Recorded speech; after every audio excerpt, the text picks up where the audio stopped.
Marnel, thank you for joining us. We've done a lot of stuff together recently. Just wanted to talk to you a little bit about how you came to be a financial advisor with us. It was a quick journey, so tell us a little bit about that. Okay, thanks for having me.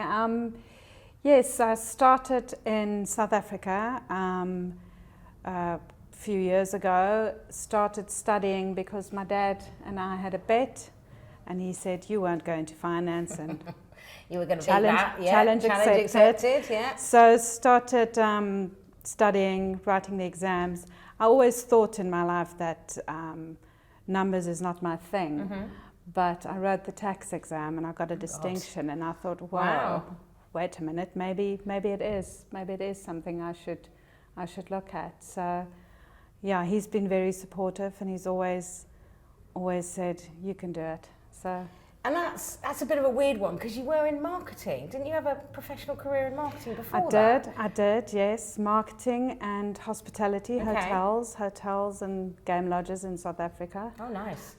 So, yes, a lot of marketing background and hospitality, so service industry. Yeah, I'm not sure I would have gone to numbers from that, but there you go. So tell us about how did you end up with Foster de Novo? So what happened was I was quite nervous to get into the labour market in the UK because of my age, because I'm slightly older. Okay. And also because I had the South African qualifications, which wasn't recognised in the UK. Right, okay. So purely because of the tax laws and the pension laws and so on. And then started studying and came over to Foster de Novo on a temporary basis in an admin position. Okay. So did that and then worked in the private client services department of Foster de Novo. Yeah. And got to know some of the advisors I was working for, obviously, one of them being Grace. And she taught me quite a bit. So mentoring a little bit and just, trying to phase into the UK market and learning new terminology. Terminology was very different. Yeah. So did that for about 2 years while writing my exams and then started with the academy. So talk us through a little bit more about, the actual support that Foster de Novo gave you, because I know because we brought you in on that temp role, didn't we? And we never knew that you were going to, be so quickly move into being a financial advisor. So how did that sort of process work? So mostly in the beginning, like I say, in the administrative position. Yeah. I learned all the processes and the systems because there's quite a lot to know. There's quite a lot to understand as far as that's concerned.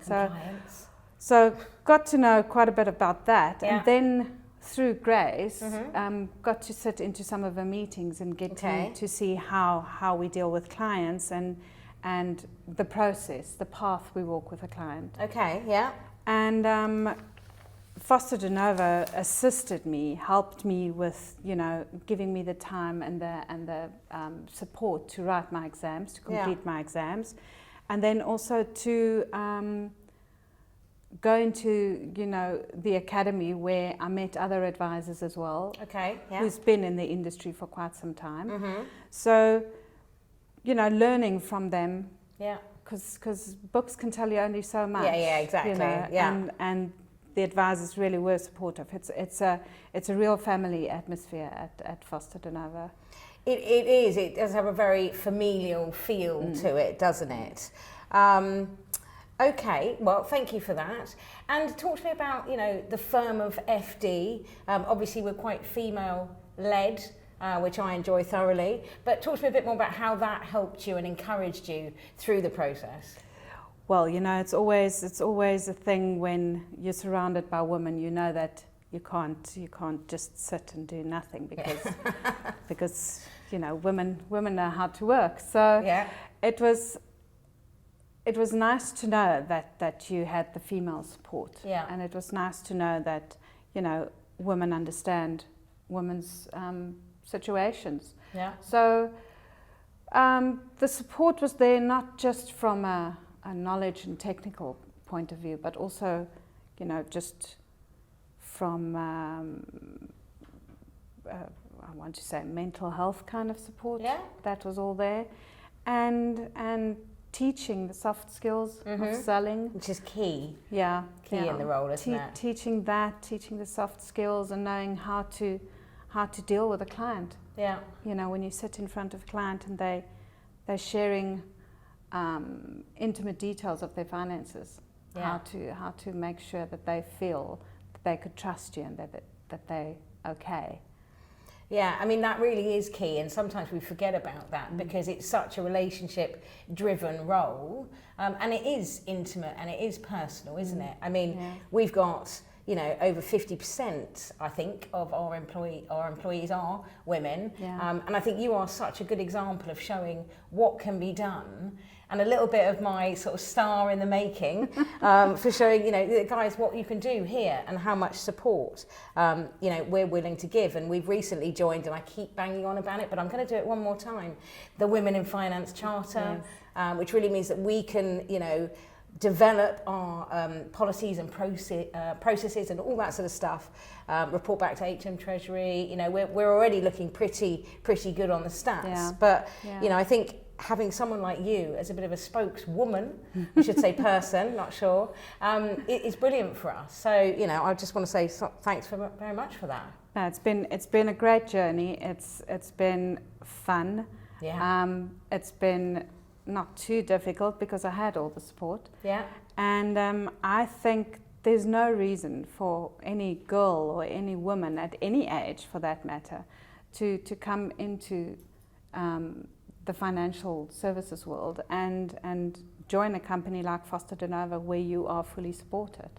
No, I know, that's brilliant, and you know, well said, thank you. I suppose last question from me really is sort of, what does the next 5 years hold? Where do you see yourself? So building with grace, we're building our practice to make sure that you know, there's something to leave behind, there's a legacy to leave behind. And what we're doing as well, we're very conscious of bringing in young advisors, male or female, but probably a bit more on the female side. Okay. And being able to leave a legacy for them. So building a client bank, making sure that, you know, there's something there to leave behind and say, well, there we go. Now you take over as the younger generation or the next generation, whether they're younger or not. And yes, quite right. Yeah. And that's probably the goal, is to leave a bit of a legacy for some of the younger generation. Well, this is great because you're helping me build the legacy of Foster de Novo and more female advisors. So thank you. It's been brilliant. It's been great. All right, take care. Thanks.